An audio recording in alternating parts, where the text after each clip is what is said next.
Welcome back to our channel, Best to Watch. Today we are here to talk about Endgame deleted scenes show us Tony in the afterlife. But before we get started, subscribe to our channel to never miss any updates. So without any further delay, let's get started quickly. Alright, before starting with the actual video, let me make sure that all my viewers are familiar with Avengers Endgame story. For ones who don't, no worries, I got you covered. Well, for you, here's a synopsis of the movie. The synopsis explains that drifting in space without food and water, Tony Stark sends a message to Pepper Potts when oxygen supply begins to diminish. Meanwhile, the rest of the Avengers, Blackwidow, Captain America, Bruce Banner, have a way to regain their defeated allies in a spectacular confrontation with Thanos, the evil demigod who destroyed the planet and the universe. You have to come up with it. Marvel's Avengers, despite Endgame's massive runtime, there are still some interesting clips that didn't make the final cut completely. One such clip features the appearance of actress Katherine Langford, who was unable to appear in the film. The clip reveals that Langford actually played an older version of Tony Stark's daughter, Morgan, and the scene also shows the afterlife of Stark following his sacrifice. The Russo brothers Joe and Anthony Russo elaborated on the afterlife of Tony Stark and why it was eventually removed from the film. Whereas Joe and Anthony Russo explained the scenario, saying, "There was an idea that we had that Tony was going to go into the metaphysical way station that Thanos goes in when he snapped his fingers. And that was where there was going to be a future version of his daughter in that station," stated Joe Russo. Adding on, he said the intention was that his future daughter, because these films are dealing with magic, forgave him and sort of gave him peace to go. And the idea felt resonant, but there were just too many ideas in an overly complicated movie. However, when star Katherine Langford was first announced for 13 Reasons Why, she participated in the Avengers Endgame cast in a mysterious role. Many theories were born to suggest who she was playing. To be precise, a common idea was that she could appear as Kate Bishop. Wasn't that obvious? But when the film was finally shown in theaters, not only was Bishop not part of it, Langford wasn't seen anywhere. Many things happened to the actress and she was wondering what role she ended up in. But over the past few months, the situation was further shed light, and the Russo brothers explained that the actress was cast as an older version of Tony Stark's daughter, Morgan Stark, and she filmed the scene in the Vision. Tony after snapping his fingers at the end of the movie. This deleted scene should have had a lot of discussion about his army when Iron Man visited the afterlife after defeating Thanos, but it wasn't until this week that we finally got a glimpse of it. You can now watch it completely on Disney+. A screenshot was posted on the web, but the entire scene was leaked online. As you can see, Stark met Morgan in the Soul World, and the iconic hero had the opportunity to see what she was doing and found some closure. It's a nice little scene, adding a little more to Tony's story, but apparently the test audience didn't react well to it, so it was cut out of the movie before arriving at the theater. But now everyone can see it. If you have Disney+, you can see not only the streaming site Avengers Endgame, but also a fairly powerful lineup of MCU movies. But there are also Iron Man 3, Thor Dark World, Guardians of the Galaxy, Avengers Age of Ultron, Ant-Man, and Captain Marvel. Moreover, more titles to be added in the coming months, but for now we can find enough platforms to keep us busy. You need to remove the scene from Joe and Anthony Russo's epic blockbuster.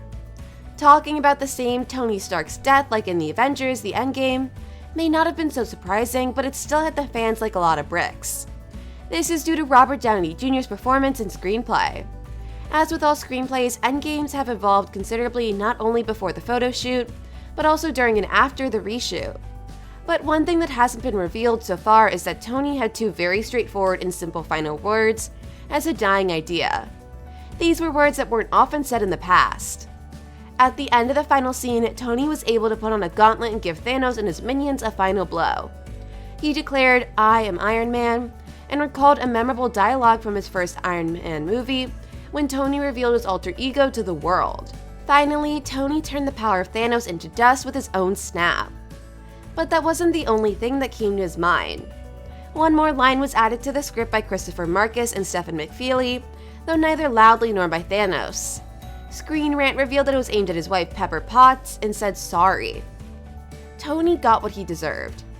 Downey, an improvised actor, wanted to play Tony's death without saying anything. But directors Joe and Anthony Russo thought it wasn't right, given that Tony was famous for his language skills, especially the one-liners, that silenced everyone except Bruce Banner and Stephen Strange, so I'm Iron Man is back. Tony's feelings were commendable, and as long as he was overlooked, an apology wasn't really necessary. It is arguable whether Tony knew that if he put on the gauntlet at that moment, he would not survive if he had succeeded. But whatever his intentions, he got the ending he deserved. It's not good that Tony died, but he finally got the redemption he was looking for. After years of thinking only of himself first, he made the ultimate sacrifice for greater benefit, not only for his friends and family, but for the world, no, the universe as a whole.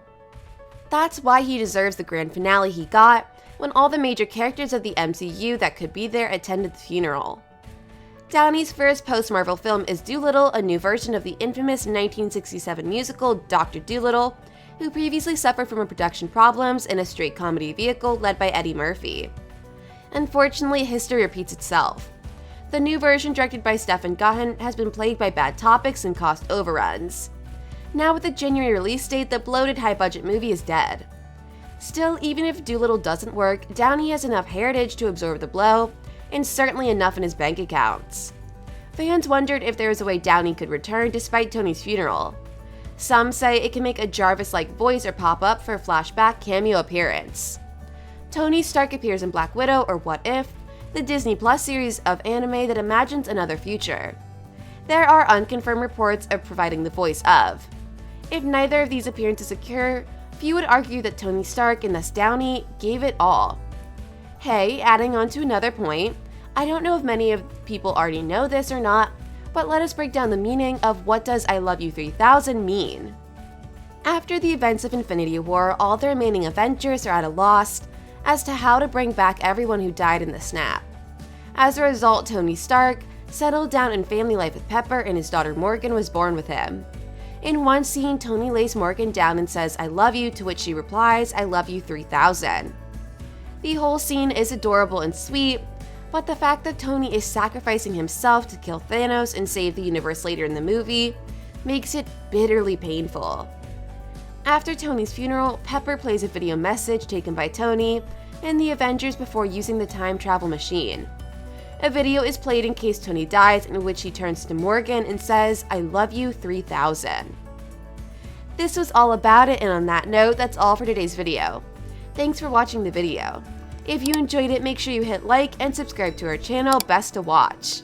Let us know your thoughts in the comments section.